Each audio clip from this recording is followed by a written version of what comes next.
Cumprimento a todos os meus irmãos com a paz de Jesus. Seja bem-vindo ao estudo da lição da Escola Sabatina, número 14. Novas todas as coisas. Antes de começar, vamos orar.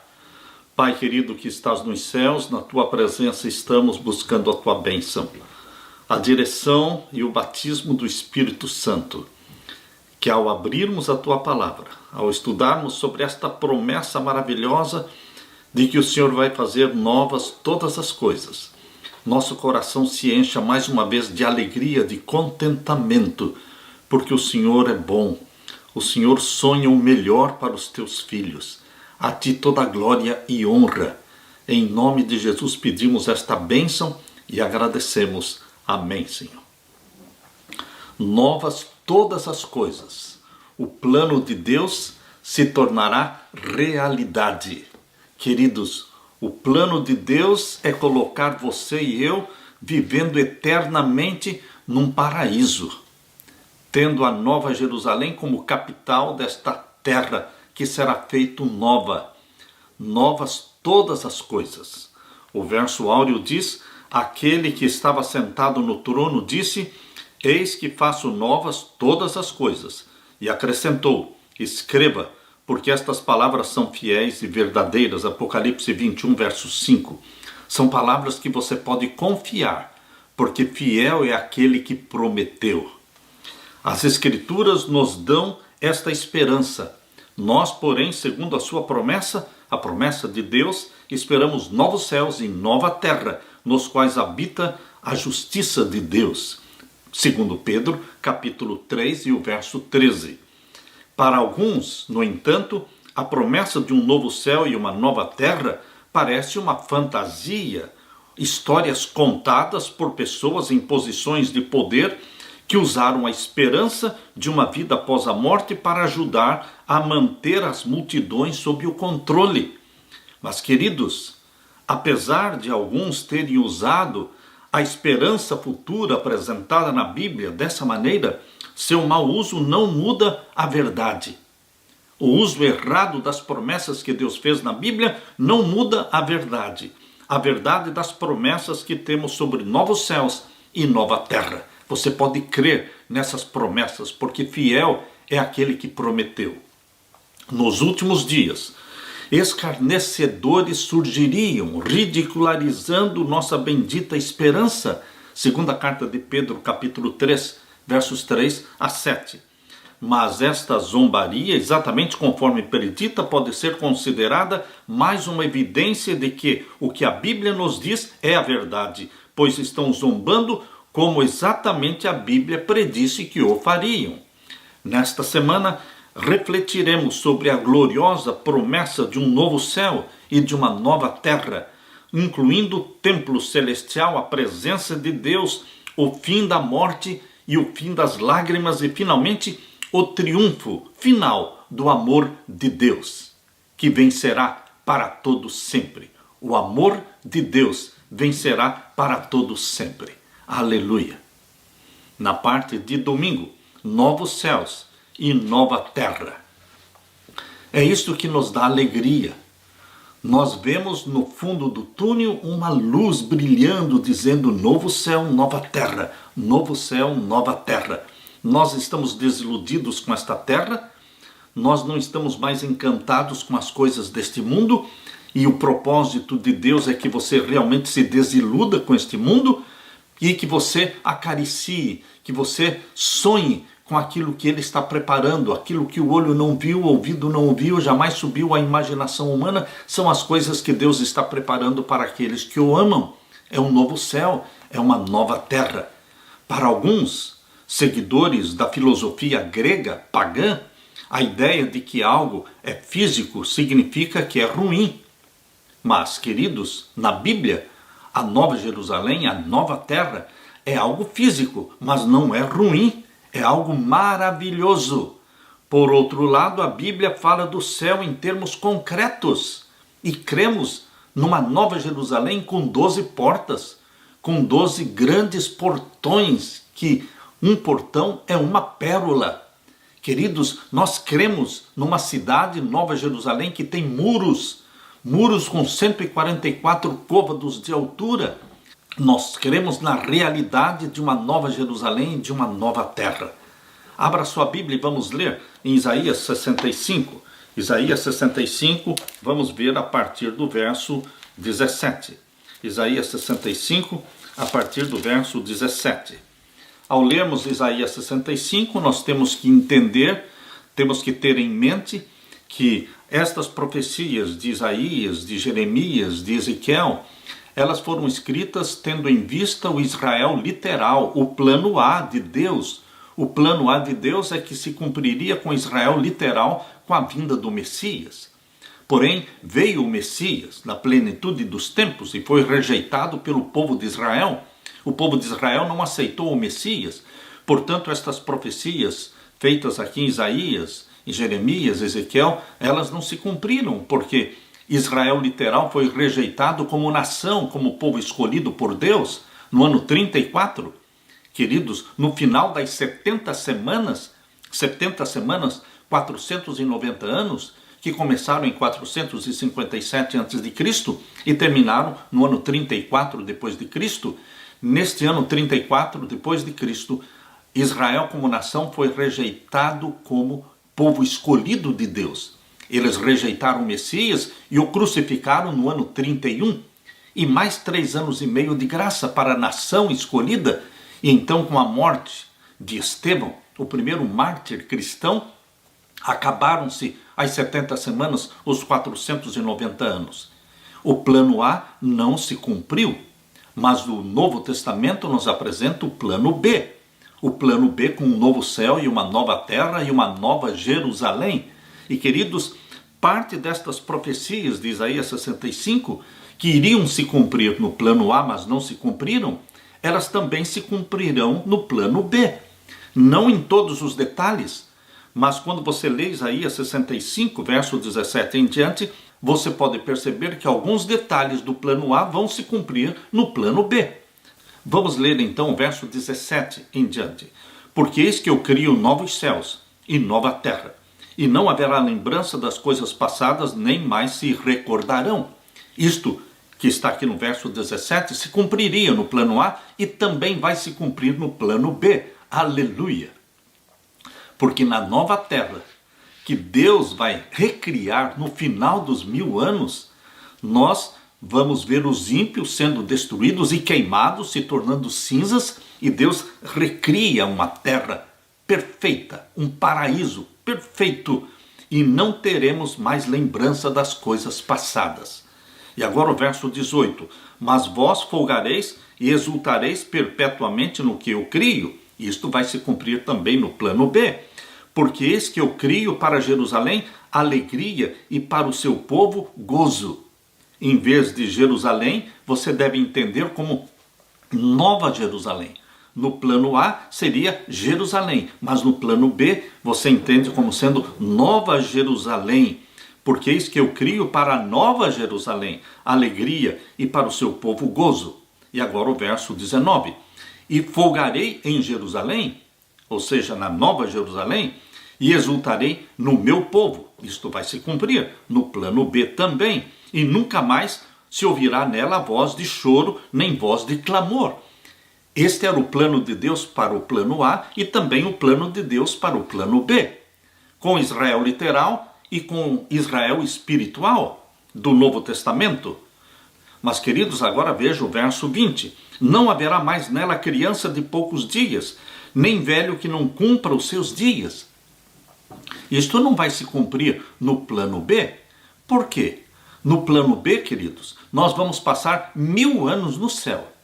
As criancinhas que forem para o céu na segunda vinda de Jesus, nossas crianças recém-nascidas, ou crianças de 1 ano, 2 anos, 3, 4, 5 anos que forem para o céu na segunda vinda de Jesus, elas vão passar 1000 anos no céu. Então no final dos 1000 anos serão crianças de 1000 anos. Ou seja, quando a Nova Jerusalém no final dos 1000 anos descer do céu, exatamente como está em Apocalipse 20 e 21, ali os 2 capítulos do Apocalipse, quando a Nova Jerusalém descer do céu e todo o povo de Deus descer com Jesus Cristo na Nova Jerusalém, queridos, não haverá mais criança.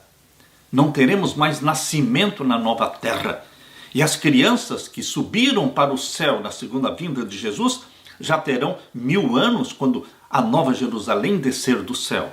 Então, quando você lê Isaías 65, verso 20, nós precisamos entender que no plano A, o plano de Deus era estabelecer o reino do Messias gradualmente, progressivamente, pouco a pouco, o reino do nosso Cristo seria estabelecido em Jerusalém. Ele morreria, mas não por vontade do povo de Israel, da nação de Israel. E ele ressuscitaria porque ele teria que morrer pelos pecados da humanidade. Mas ele ressuscitaria, seria entronizado em Jerusalém como rei. E ali no povo de Israel, literal, no plano A, deixaria de existir delinquência juvenil, deixaria de existir morte de crianças prematuramente. Mas existiria ainda a morte e ainda existiriam velhos ainda existiria velhice. Coisa que no plano B não vai existir velhice, porque todos nós seremos transformados no abrir e fechar de olhos. Os mortos que ressuscitam glorificados, ressuscitam na louçania e no vigor da juventude. E os vivos que serão transformados no abrir e fechar de olhos, serão transformados em seres glorificados, imortais, mas na louçania e no vigor da juventude. Não haverá velho, queridos. Não existirão velhos no céu ou na nova terra. Portanto, quando você lê Isaías 65, verso 20, precisamos ter em mente o plano A e o plano B. Algumas coisas se cumprem no plano B, outras não. Não haverá mais nela criança de poucos dias, nem velho que não cumpra os seus dias, porque o mancebo morrerá de 100 anos. No plano A, ainda existiria a morte, porque o plano de Deus era estabelecer o reino do Messias gradualmente. As nações pagãs seriam evangelizadas progressivamente. E as nações pagãs que não se convertessem ao Deus de Israel seriam destruídas, mas as nações pagãs seriam atraídas para Israel, porque ali haveria longevidade. Aquele que morresse de 100 anos, eles diriam, morreu jovem, mas ainda existiria a morte. Mas no plano B, queridos, não existirá morte, e não existirá velho, e não existirão crianças. Todos viverão na louçania e vigor da juventude, e não haverá morte. Aqui diz, o mancebo morrerá de 100 anos. Isto seria no plano A. No plano B não vai acontecer isso, mas o pecador de 100 anos será amaldiçoado. No plano A existiriam pecadores ainda, porque o pecado seria eliminado gradualmente, pouco a pouco, não instantaneamente, como será agora no plano B. Agora o verso 21, edificarão casas e as habitarão e plantarão vinhas e comerão do seu fruto. Isto se cumpriria no plano A com Israel literal e vai se cumprir, graças a Deus, no plano B com Israel espiritual. A nova Jerusalém vem prontinha do céu, mas a nova terra, ao ser recriada, nós vamos ter que plantar e colher, nós vamos ter que edificar nossas casas por toda a extensão da terra. 12 grandes tribos povoarão a nova terra e todos vão construir suas casas e plantar as suas vinhas. Assim como era o plano no plano A, isso também vai se cumprir no plano B.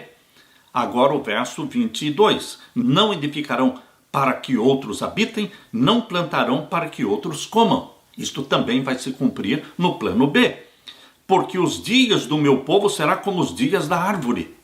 Queridos, isto não vai se cumprir, porque as árvores morrem. Existem árvores milenares, com mais de 1000 anos, 3000 anos, árvores milenares, mas elas morrem. Mas, queridos, isso no plano B não vai se cumprir porque não existirão árvores que morrem. E a vida do povo de Deus na nova terra, no plano B, com Israel espiritual, é vida eterna. É vida eterna, não como os dias da árvore. E aqui diz que os meus eleitos gozarão das obras das suas mãos até a velhice. No plano A. Mas no plano B, não até a velhice, mas eternamente no vigor e louçania da juventude. Agora veja o verso 23. Não trabalharão debalde, nem terão filhos para perturbação. Pense no plano A, que as crianças seriam obedientes e fiéis a Deus e aos pais. não existiria delinquência juvenil, não existiria adolescentes rebeldes. Por isso diz aqui, não trabalharão debalde, nem terão filhos para perturbação. Mas no plano B, queridos, isto não vai se cumprir, porque não vão nascer crianças na nova terra. A população que vai povoar a nova terra é a população que já foi arrebatada por Jesus Cristo para o céu e lá passaram 1000 anos. E então descem com Jesus Cristo no final dos 1000 anos. Eles vão povoar a nova terra. Não existirá nascimento de crianças na nova terra. E também aqui diz, porque são a semente dos benditos do Senhor, verso 23, e os seus descendentes com eles. E agora o verso 24. E será que antes que clamem, eu responderei? Isto iria acontecer no plano A e vai acontecer no plano B. E será que antes que clamem, eu responderei? Estando eles ainda falando, eu os ouvirei. Aleluia! Agora o verso 25 vai se cumprir também no plano B. Verso 25. O lobo e o cordeiro se apacentarão juntos. Não teria mais, gradualmente, os animais ferozes seriam eliminados no plano A. E no plano B, não teremos animais ferozes. No plano B, também o lobo e o cordeiro apacentarão juntos, serão vegetarianos, ou seja, eles comerão ervas. O leão comerá palha como o boi, e o pó será a comida da serpente. Não farão mal nem dano algum em todo o meu santo monte, diz o Senhor. No plano B, na nova terra, ninguém será carnívoro, nem os animais, nem os seres humanos. Ninguém vai matar um animal para comer. A reforma da saúde dada por Deus ao povo remanescente, chamada de verdade presente, é assimilada e é praticada e é vivida pelo remanescente que vai ser arrebatado para o céu. Porque na nova terra nós não vamos matar nenhum animal para comer. Até os animais serão vegetarianos, são herbívoros, e também nós seremos vegetarianos, porque nós entendemos que o nosso corpo é o templo do Espírito Santo. Queridos, aqui vemos então a profecia de Isaías 65, que tinha aplicação ao Israel literal no plano A, mas vai se cumprir em muitos detalhes com o Israel espiritual na nova terra, no novo céu. Nós também podemos ler Isaías 66 e o verso 22 e 23. Tendo em mente o mesmo pensamento, o mesmo entendimento de que existia o Israel literal e o plano A e o Israel espiritual no Novo Testamento com o plano B, nós poderemos entender melhor o capítulo 66 e o verso 22 e 23. Porque, como os céus novos e a terra nova que hei de fazer estarão diante da minha face, diz o Senhor, assim há de estar a vossa posteridade e o vosso nome. O verso 22 iria se cumprir tanto no plano A, como também vai se cumprir no plano B. Aleluia! E o verso 23 também. E será que desde uma lua nova até a outra, e desde um sábado até a outro, virá toda a carne a adorar perante mim, diz o Senhor. Este é o plano de Deus para o plano A, Israel literal, mas mantém como sendo o plano de Deus para o plano B. Na nova terra, o povo de Deus, os remidos do Senhor, eles vão adorar a Deus de sábado em sábado e de lua nova em lua nova. Queridos, mas o verso 24 se cumpriria no plano A, mas não vai se cumprir no plano B. O que diz o verso 24? Então, sairão e verão os corpos mortos dos homens que prevaricaram contra mim, porque o seu bicho nunca morrerá, nem o seu fogo se apagará, e será um horror para toda a carne. No plano A, quando o povo de Israel, quando os filhos de Deus viessem adorar a Deus em Jerusalém, ao passarem de sábado em sábado, vindo a Jerusalém para adorar, viriam corpos mortos de pessoas que prevaricaram contra o Senhor e não se submeteram ao Deus de Israel. Estariam mortos, sendo comidos pelos bichos. Isto no plano A, porque a destruição seria gradual, progressiva, assim seria a implantação do reino de Deus na terra. Mas no plano B, queridos, a implantação do reino de Deus na terra será instantânea. Jesus Cristo volta, arrebata a sua igreja para o céu. Lá passamos 1000 anos. No final dos 1000 anos descemos com a nova Jerusalém, para a terra, os ímpios ressuscitam, cercam a cidade, e então desce fogo do céu e queima-os, e eles se tornam cinzas, e Deus então cria um novo céu e uma nova terra, tendo ali a capital, que é a Nova Jerusalém. É uma destruição instantânea. Aleluia, aleluia. Nós lemos também na segunda carta de Pedro, capítulo 3, segunda carta de Pedro, capítulo 3, e o verso 13. Abra sua Bíblia e aqui lemos. Verso 13. Mas nós, segundo a sua promessa, aguardamos um novo céu e uma nova terra, em que habita a justiça de Deus. Este é o plano de Deus para você e para mim. Deus não desistiu do seu sonho de colocar o seu povo, os remanescentes, num novo céu e em uma nova terra. E ele deixa isso muito claro quando ele diz aqui em Apocalipse 21, o verso 1 até o verso 5. Leia Apocalipse 21 e o verso 1 até o verso 5 como sendo o plano B, que é uma repetição do plano A, mas de uma forma muito mais perfeita e gloriosa. Aqui vemos capítulo 21, verso 1 em diante. Vi um novo céu e uma nova terra, porque já o primeiro céu e a primeira terra passaram e o mar já não existe. E agora veja o verso 2. E eu, João, vi a santa cidade, a Nova Jerusalém, que de Deus descia do céu, adereçada como uma esposa ataviada para o seu marido. Este é o plano B, plano do Novo Testamento. É para você, é para mim, é para os remanescentes, para esta semente santa de Deus que vive na terra, que tem o olho no céu, tem só os pés na terra, mas o coração deles está no céu. Por isso eles vão viver com Cristo eternamente na nova terra. Diz o verso 3, e ouvi uma grande voz do céu que dizia: eis aqui o tabernáculo de Deus com os homens, pois com eles habitará, e eles serão o seu povo, e o mesmo Deus estará com eles, e será o seu Deus. A Nova Jerusalém desce do céu. Queridos, esta promessa de Deus, da Nova Jerusalém descendo do céu.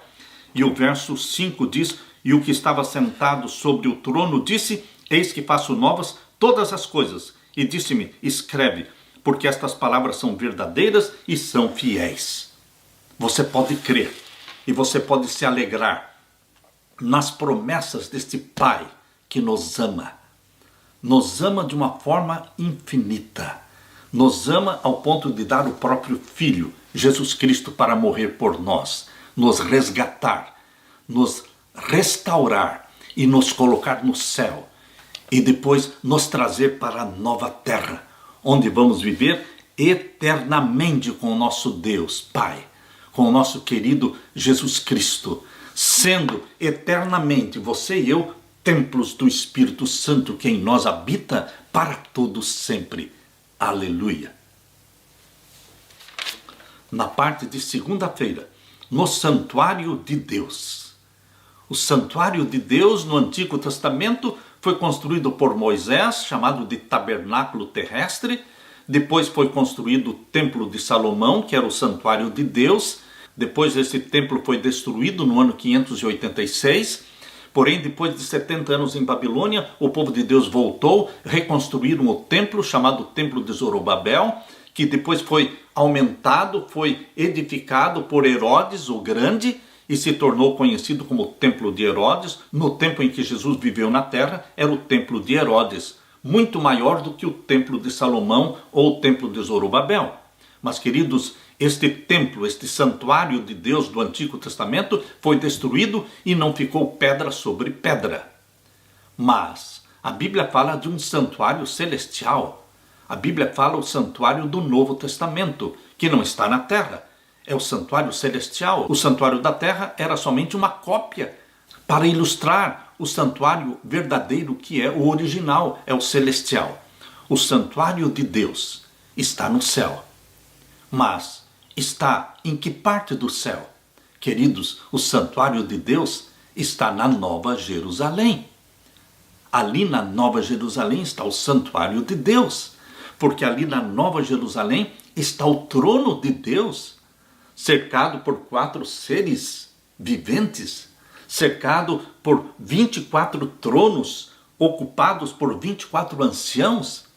Esta cena do trono de Deus cercado por querubins e cercado por 24 tronos. Esta cena que foi montada em Apocalipse 4 mostra a sala do juízo, o Santíssimo do Santuário Celestial, que está dentro da Nova Jerusalém.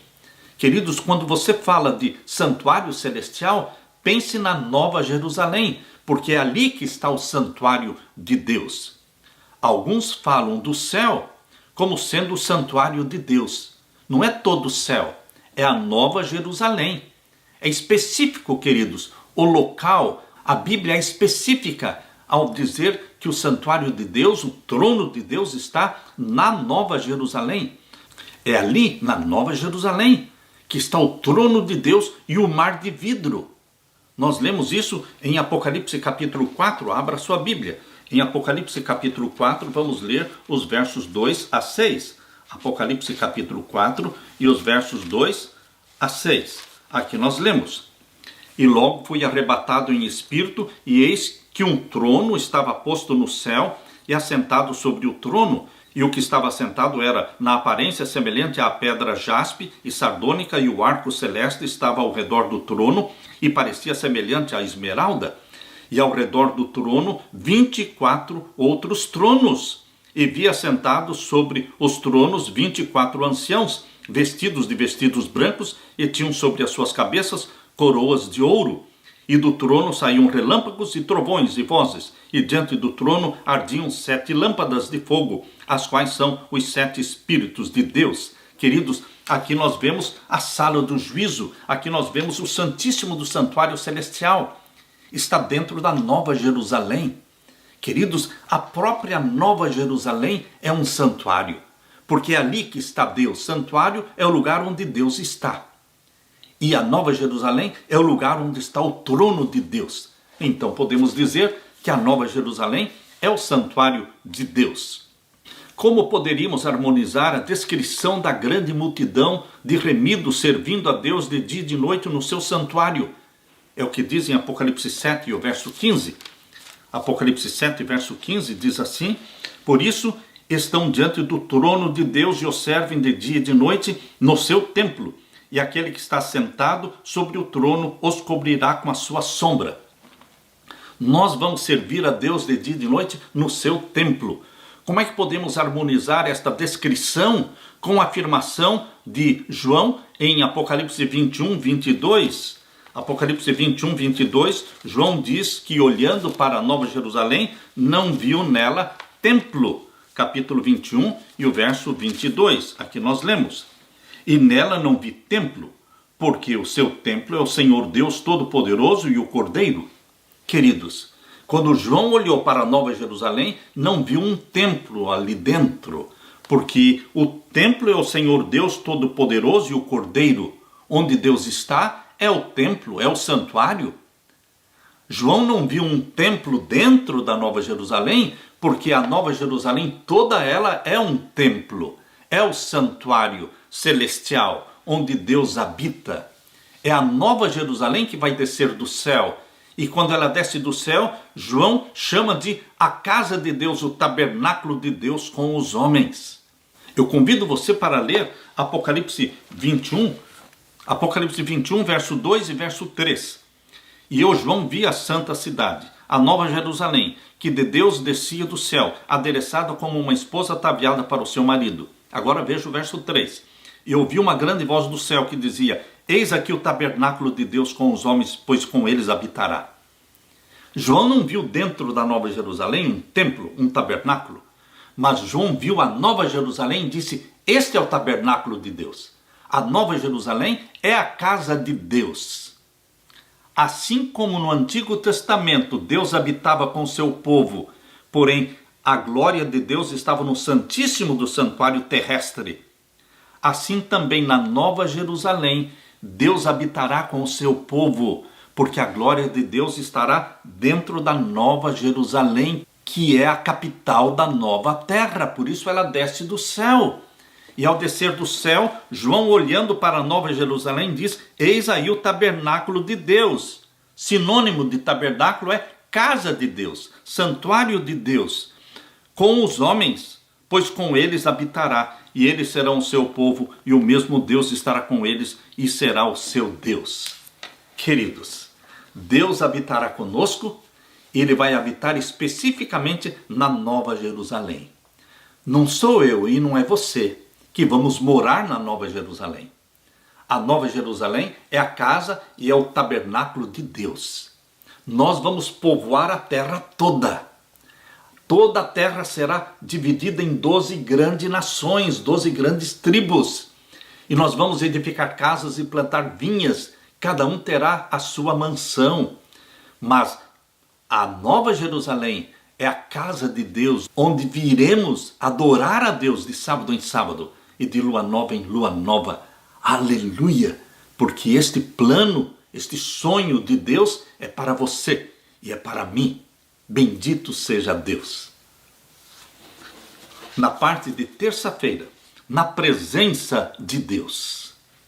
Quando você estiver na presença de Deus, será que você vai ver a Deus?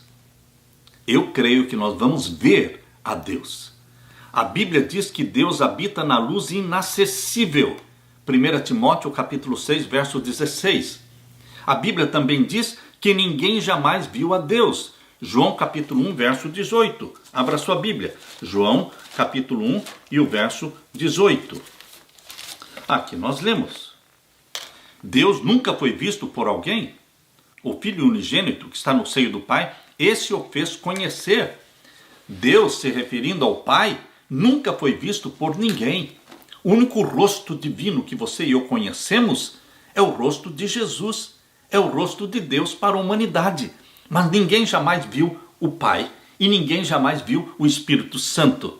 Queridos, por isso a Bíblia diz, Deus nunca foi visto por ninguém. Em 1 João também, primeira carta de João, capítulo 4 e o verso 12.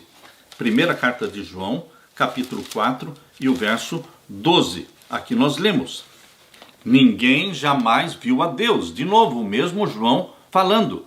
Ninguém jamais viu a Deus. Se nos amamos uns aos outros, Deus está em nós e em nós é perfeita a sua caridade. Queridos, João 1,18, Deus nunca foi visto por ninguém. 1 João capítulo 4, verso 12, também diz que Deus nunca, jamais foi visto por alguém. Mas o próprio João, o próprio profeta João, que escreveu o Apocalipse, diz que nós veremos a Deus face a face. Abra sua Bíblia em Apocalipse 22. Apocalipse 22, vamos ver então o verso 3 e 4. Leia comigo. Apocalipse 22, versos 3 e 4. E ali nunca mais haverá maldição contra alguém, e nela estará o trono de Deus e do Cordeiro. O trono de Deus, se referindo ao Pai, e o trono do Cordeiro, se referindo ao Filho. E os seus servos o servirão. E agora o verso 4. E verão o seu rosto, e nas suas testas estará o seu nome. E ali não haverá noite mais, e não necessitarão de lâmpada nem de luz do sol, porque o Senhor Deus os alumia e reinarão para todos sempre. Queridos, o próprio João que disse que ninguém jamais viu a Deus, agora está dizendo aqui em Apocalipse 22, verso 4, nós veremos o seu rosto. Você vai ver o rosto do seu Pai Celestial, o rosto do seu irmão mais velho, Salvador Jesus Cristo. Nós vamos ver o rosto do nosso Pai e do nosso querido Jesus. Assim cremos. Jesus também disse em Mateus capítulo 5, verso 8, bem-aventurados os puros, os limpos de coração, porque eles verão a Deus. Eles verão a Deus. O mesmo apóstolo João que afirmou que ninguém jamais viu a Deus, também deixa claro que nós veremos o rosto de Deus. O povo de Deus tem o privilégio de manter comunhão direta com o Pai e o Filho. Agora vemos como espelho obscuramente. 1 Coríntios 13, 12. Contemplamos a imagem de Deus refletida como que em espelho, nas obras da natureza e em sua maneira de lidar com os seres humanos, mas então, na nova terra, não é? O veremos face a face, sem que nada atrapalhe nossa visão. Estaremos em sua presença e contemplaremos a glória do seu rosto. Grande Conflito, página 559.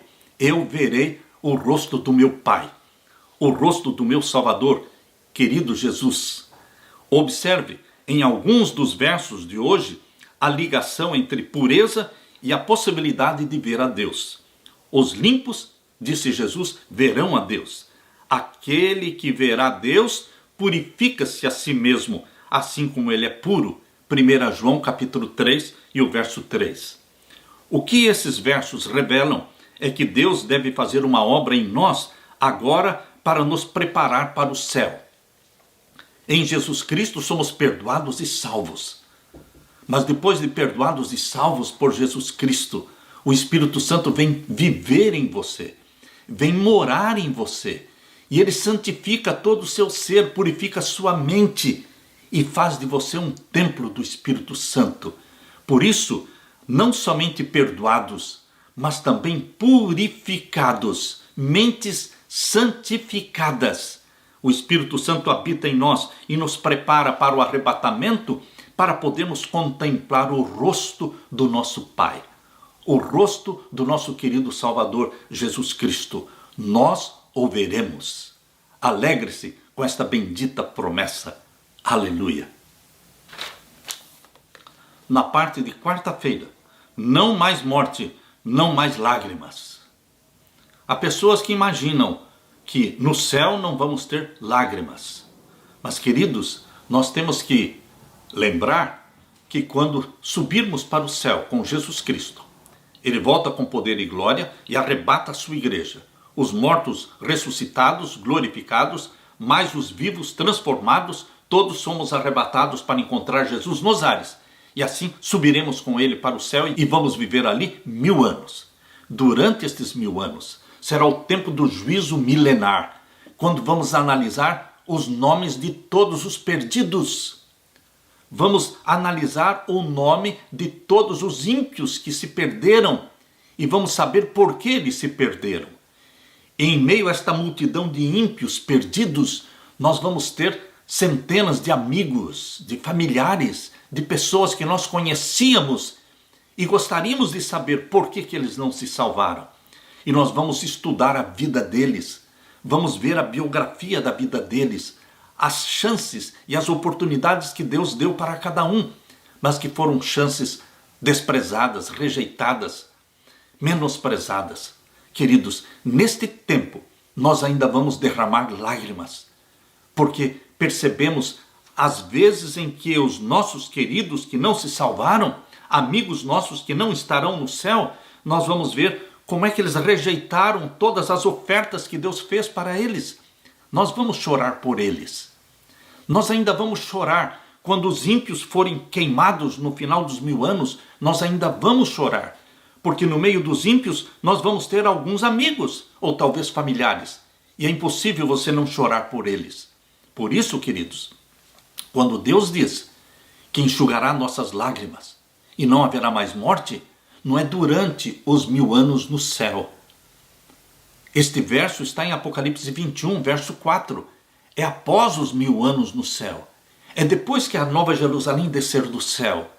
É depois que os ímpios ressuscitarem. Porque os ímpios ressuscitam no final dos 1000 anos. Apocalipse 20, verso 5 diz: e os outros mortos não reviveram até que os 1000 anos se acabaram. Sim, no final dos 1000 anos os ímpios ressuscitam e cercam a cidade, exatamente como está em Apocalipse 20, versos 7, 8 e 9. E então descerá fogo do céu e os consumirá, os queimará, eles se tornarão cinzas. Então Deus cria um novo céu e uma nova terra, e não teremos mais lembrança das coisas passadas. E então Deus enxuga dos nossos olhos toda a lágrima. Portanto, queridos, quando nós lemos Apocalipse 21, verso 4, temos que entender que isto será no final dos 1000 anos, quando a Nova Jerusalém descer do céu. Não será durante os 1000 anos no céu, porque ali ainda vamos ficar muito tristes quando percebermos as razões por que nossos queridos ou amigos não se salvaram. Nós não poderemos nos alegrar com a perdição deles, nem com a morte deles no fogo.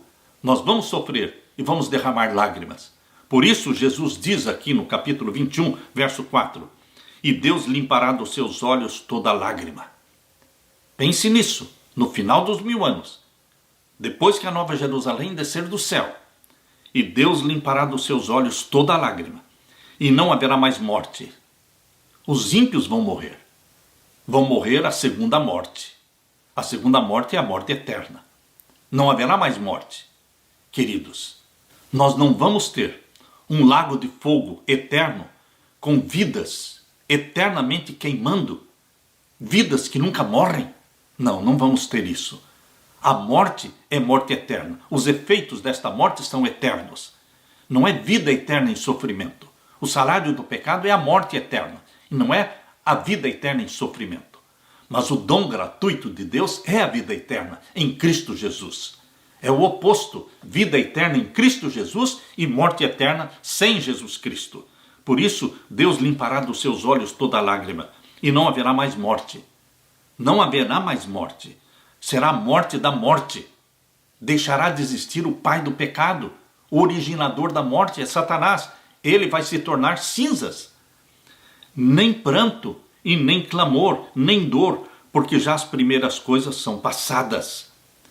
E o que estava sentado, diz o verso 5, sobre o trono disse: eis que eu faço novas todas as coisas. Escreve, porque estas palavras são verdadeiras e fiéis. Aleluia, aleluia, meus queridos, por esta promessa bendita do nosso Senhor Jesus. A vida aqui, ela é dura, e ela é injusta, e ela é cruel. Há momentos em que podemos até nos perguntar se a vida aqui nesta terra vale a pena ser vivida. No entanto, queridos, Deus está sempre ansioso para enxugar da nossa face nossas lágrimas. Mas algumas das nossas lágrimas mais pesadas continuarão caindo até aquele dia glorioso em que a morte, a tristeza e o pranto deixarão de existir. Isto será no final dos 1000 anos, conforme diz Apocalipse 21 e o verso 4. Podemos confiar que no juízo final Deus tratará cada ser humano com justiça e com amor. Todos os nossos queridos que morreram em Cristo serão ressuscitados dentre os mortos, glorificados, para estarem conosco por toda a eternidade no céu e na nova terra. Os indignos, os ímpios, os indignos da vida eterna deixarão finalmente de existir sem ter que viver em um céu desagradável para eles ou num inferno sempre a arder. Não existe um inferno sempre a arder. O inferno deixa de existir porque os ímpios vão se tornar cinzas. Nosso maior conforto deriva da maneira justa como Deus trata a todos. Quando a morte deixar definitivamente de existir, os remidos exclamarão alegremente: onde está, ó morte, a sua vitória? Onde está, ó morte, o seu aguilhão? Este texto de 1 Coríntios capítulo 15, esse texto de 1 Coríntios capítulo 15 e o verso 54, abra sua Bíblia. 1 Coríntios capítulo 15 e o verso 54. Aqui nós lemos: e quando isto que é corruptível se revestir da incorruptibilidade, e isto que é mortal se revestir da imortalidade, então cumprir-se-á a palavra que está escrita: tragada foi a morte na vitória. Onde está, ó morte, o teu aguilhão? Onde está, ó inferno, ou sepultura, não é? A tua vitória? Queridos, será o fim da morte. Então não terá um lago de fogo eternamente com vidas, com pessoas vivas sendo queimadas eternamente, não. A morte deixa de existir. É a morte da morte. Bendito seja Deus, porque o mal, ele teve início e vai ter um fim. O mal teve um início com Satanás, a sua rebelião no céu, e vai ter um fim quando os ímpios forem queimados e Satanás também for queimado. O Senhor prometeu que no novo céu e na nova terra que ele criará, não haverá lembrança das coisas passadas, jamais haverá memória delas. Isaías 65, verso 17. Não mais morte, não mais lágrimas, mas um novo céu e uma nova terra. Deus criou isso para aqueles que são remidos pelo sangue de Jesus, para os santos do Altíssimo. Aleluia! Na parte de quinta-feira, seu nome em suas testas. O nome de Deus na nossa testa. Meu querido irmão, minha querida irmã, será que nós temos que ficar esperando chegar no céu para ter um nome de Deus escrito na nossa testa? Ou será que você e eu, hoje, podemos orar e pedir Pai querido, escreve na minha testa o teu nome, Pai, o nome do Senhor Jesus Cristo. Escreva aqui esta frase: santidade ao Senhor. Queridos, nós podemos orar hoje, nós devemos orar hoje, pedindo e clamando: escreve na minha testa, Senhor, santidade ao Senhor, o nome do meu Pai, o teu nome, Jesus, a nova Jerusalém, o nosso destino. Queridos, aqueles que todos os dias clamam para que o nome de Deus seja escrito na testa, santificam a mente para Deus, estão sendo santificados e purificados pela presença contínua do Espírito Santo neles. Eles verão a Deus. Eles verão a Deus. Um dia, lá no céu, na testa deles, será impresso o nome do Pai e o nome do Filho. Por quê? Porque todos os dias na terra nós estávamos clamando: Senhor, escreve na minha testa santidade ao Senhor, o nome do meu Pai e o teu nome, Jesus, a nova Jerusalém. Aqueles que clamam todos os dias, os que fazem esta prece, eles vão estar no céu. Porque o mundo para eles já não significa mais nada. Eles estão todo envolvidos com o céu. Eles estão apaixonados pelo céu. O nome de Deus na testa mostra de quem nós somos. Quem é o nosso dono? Nós somos propriedade de Deus. Se hoje eu peço que Deus escreva o seu nome na minha testa e o nome de Jesus em minha testa, é porque eu sou propriedade de Deus, eu sou teu, fui comprado pelo teu sangue, Jesus, e o Espírito Santo habita em mim. Eu sou teu e eu sou carimbado na minha testa com o nome do meu Pai e o nome de Jesus. Após a rebelião de Lúcifer lá no céu e após a queda de Adão e Eva no jardim do Éden, Deus poderia ter destruído todos os pecadores. No entanto, como expressão de amor incondicional por suas criaturas, Deus estabeleceu um plano misericordioso para salvar todos aqueles que aceitam o que ele oferece. Isso é o que se conhece como plano da salvação, o qual, embora existindo mesmo antes da criação da terra, foi apresentado pela primeira vez à humanidade lá no Jardim do Éden, logo após a queda. Foi então revelado nos tipos e sombras do serviço do santuário hebraico, e sua expressão mais completa encontra-se na vida, na morte e na ressurreição de Jesus Cristo. No centro do plano da salvação está a promessa de vida eterna. Vida eterna para você e para mim. Com base nos méritos de Jesus, unicamente os méritos de Jesus, a todos os que aceitam pela fé a grande provisão feita por Deus na cruz do Calvário, a morte de Jesus.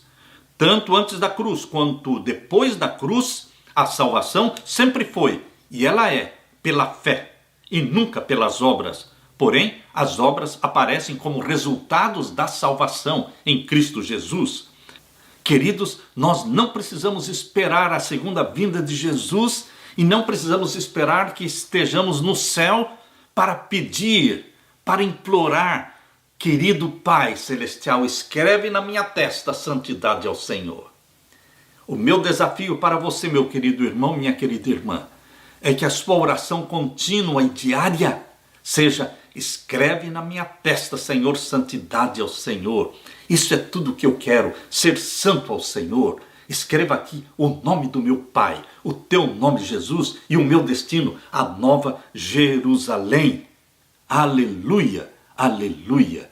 Se você orar diariamente, implorar diariamente, sua vida será uma vida santa. E Jesus Cristo virá buscar os santos do Altíssimo, aqueles em cujas testas está escrito o nome do Pai e o nome do Filho. Somos propriedade de Deus, corpo do Espírito Santo, templo do Espírito Santo. Volte logo, querido Jesus, volte logo, apressa-te, Jesus, poupa o teu povo, abrevia o tempo, venha nos buscar. Estamos ansiosos para subir ao céu contigo. Ora, vem, Senhor Jesus. Deixo com você, meu querido irmão, minha querida irmã, esta bênção, esta promessa, este conforto. E deixo com vocês a paz de meu Jesus. Amém.